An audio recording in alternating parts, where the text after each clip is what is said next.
until you guys are able to talk or present yourself, it's going to be super difficult. So you can talk. Name some business. Any business you know. You've not heard of businesses at all. Come on.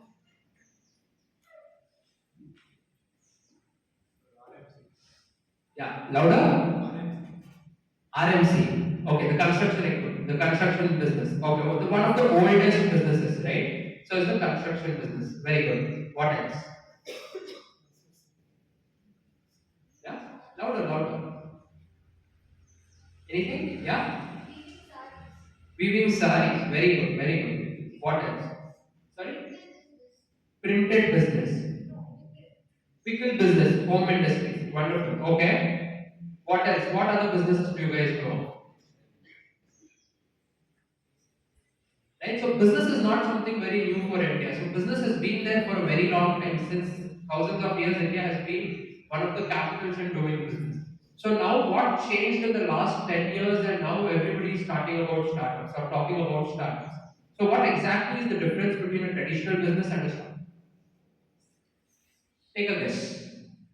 What differentiates between a traditional business? Like for example, you gave me example of construction, you gave me example of pickle industry, homemade pickle industry. You also gave me examples of woven saris. So all these businesses have been there.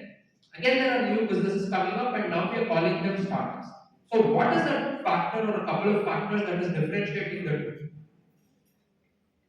Yeah, take a guess. Okay, how many of you have heard about Ola or Uber here? Raise your hands. You all took a break, so I want hands going upward. Yeah? Okay.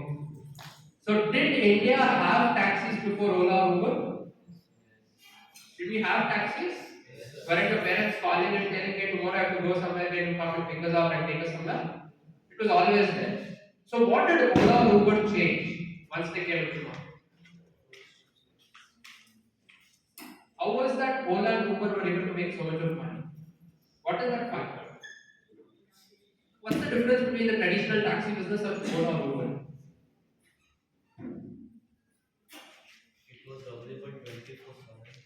It was available 24/7. Couldn't you call your taxi driver at any point of time and ask him to come anytime? He might be busy. You never knew if he was coming or not. Right? So the confidence of getting the taxi within 5 to 10 minutes of booking was something that Ola or Uber did. The convenience part was what was added. It's similar with your groceries also. For your all your e-commerce, Amazon or Big Basket or Blinkit, whatever it is, it's the same thing that they've done. It's the ease of being able to use their services that has increased. Right? So how did they do that? There is a very old saying in business, right? If you want to do business, jump into the water, you will automatically learn to swim, right? So there's a very old saying. They say, okay, start doing the business, then you'll automatically learn about it, right? That is what exactly we don't believe in the startup ecosystem. We believe do your paperwork correctly so that you will understand where you're going to fall, mitigate the risk, and then you're going to succeed much faster. This is exactly one major differentiating factor between a traditional business and a startup, where we are able to understand and predict most of the risks that come. Of course, business has its own risks, but we try to reduce these risks so that the growth factor is exponential. You take any startup for that matter that is successful today, the growth factor is exponential.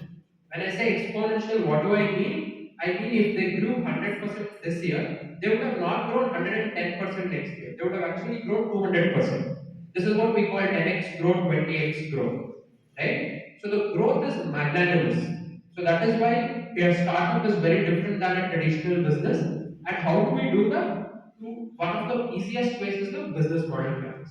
It's not that if you're able to build a business model canvas, you know how to run a startup, but this is the first step. If you're able to build the business model canvas, you already know how your business is going to perform for the next 5 years with this simple chart, right? So this will help you to understand the business as you say, have an overview of the business, a generic view of the business, and understand how the business is going to be function for the next 5 years. So every business model canvas, this is the global standard that is followed for business model canvas. Wherever you go, whichever business you make, these are the 9 key points that we mentioned.